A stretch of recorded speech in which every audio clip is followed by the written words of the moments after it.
అందరిలో కొన్ని రకాల డౌట్స్ ఉంటాయి, రకరకాల మిత్స్ కూడా ఉంటాయి. సో నిజానికి యోగట్కి తర్వాత మనం తీసుకునే నార్మల్గా ఉండే పెరుగుకి కొంచెం తేడా ఉంటుందన్నమాట. సో రెండోటి ప్రిపరేషన్ అనేది సేమ్.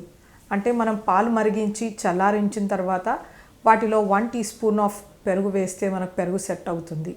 బట్ యోగట్ అనేది కొద్ది రకాల బ్యాక్టీరియా ఉంటాయి, యూస్ఫుల్ బ్యాక్టీరియా. మనకి పెరుగులో కూడా యూస్ఫుల్ బ్యాక్టీరియా ఉంటుంది, కానీ మనకి యోగట్లో ఉండే యూస్ఫుల్ బ్యాక్టీరియా అనేవి different types of strains of bacteria ఉంటుందన్నమాట. సో మనము న్యూట్రిషనల్ పాయింట్ ఆఫ్ వ్యూ చూస్తే కనుక రెండు మనకి సేమ్ న్యూట్రిషనల్ కాంపోజిషన్లో వస్తాయి. కాకపోతే మనము బ్యాక్టీరియల్ కౌంట్ ప్రకారంగా or different strains of useful bacteria చూస్తే కనుక యోగట్లో మనకు ఎక్కువ స్ట్రెయిన్స్ ఆఫ్ యూస్ఫుల్ బ్యాక్టీరియా అనేది కనబడుతుందన్నమాట. సో అందుచేతనే మనకి మామూలుగా వాడే పెరుగు కన్నా యోగట్లో ఎక్కువ హెల్త్ బెనిఫిట్స్ ఉంటాయన్నమాట. సో ఈ యోగట్ మనము యూజువల్గా మిల్క్ని బాయిల్ చేసి దాంట్లో వాళ్ళు బ్యాక్టీరియాని యాడ్ చేస్తారు, కల్చర్ అని అంటారనమాట. సో ఆ కల్చర్ని యాడ్ చేసినప్పుడు అది మల్టిప్లై అవుతుంది.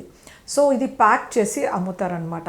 సో దీనికి షెల్ఫ్ లైఫ్ కూడా ఎక్కువ రోజులు ఉంటుంది, అంటే ఇది పాడవ్వకుండా ఎక్కువ కాలంగా ఉంటుంది.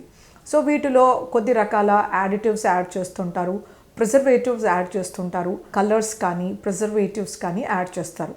దీని షెల్ఫ్ లైఫ్ అంటే ఎక్కువ రోజులు ఫ్రెష్గా ఉండడానికి ఇలాంటి రకాల ప్రిజర్వేటివ్స్ యాడ్ చేస్తుంటారు. సో వీటిని పెరుగు చాలామంది ఇష్టపడరు, కాబట్టి ఇది ఒక హెల్దీ ఫుడ్. సో అందుచేతనే దీంట్లో ఫ్రూట్ ఫార్టిఫికేషన్ చేస్తుంటారు.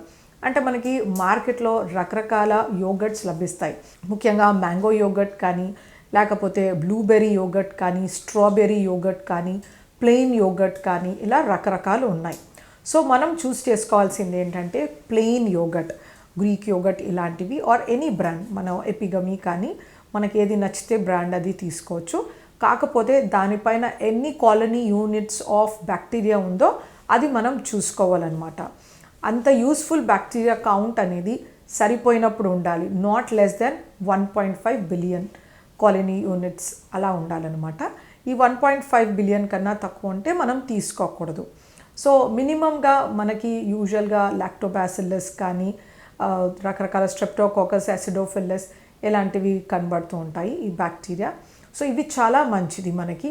ముఖ్యంగా మనము ఈ న్యూట్రిషనల్ పాయింట్ ఆఫ్ వ్యూ యోగట్ని చూస్తే కనుక మన శరీరానికి కావలసిన ఎనర్జీ ఇస్తుంది, అలాగే ప్రోటీన్ మన మసిల్కి ఎంతో ఇంపార్టెంట్, అది కూడా లభిస్తుంది. అలాగే మనకి ఫ్యాట్ కూడా చాలా అవసరం. మన శరీరంలో ప్రతి ఒక్క బయాలజికల్ మెంబ్రెయిన్కి మనకి ఫ్యాట్ అవసరం. సో అది కూడా ఇందులో నుండి లభిస్తుంది. మన ట్రేస్ ఎలిమెంట్స్, వైటమిన్స్, మినరల్స్లో మనకి ఇవి కూడా మంచి మోతాదులో లభిస్తాయి. ముఖ్యంగా మనకి మినరల్స్లో కాల్షియం అనేది లభిస్తుంది.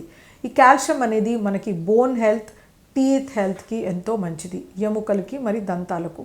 అలాగే మనకి బ్లడ్కి కూడా కాల్షియం అనేది అవసరం. సో మన నర్వ్ ఇంపల్సెస్ కోసం బ్రెయిన్కి కావాల్సింది కాల్షియం. సో మనకి కాల్షియం ఒక మంచి బయో అవైలబుల్ ఫామ్లో మనకి యోగట్లో లభిస్తుంది. అలాగే మనకు కావాల్సిన రిబోఫ్లేవిన్, తర్వాత నియాసిన్, తర్వాత మనకి రకరకాల essential fatty acids, medium chain triglycerides, ఇవన్నీ మనకి ఈ పెరుగులో సమృద్ధిగా లభిస్తాయి. అలాగే ఫాస్ఫరస్ అనేది ఇంపార్టెంట్ మినరల్, ఇది కూడా మనకి యోగట్లో లభిస్తుందన్నమాట.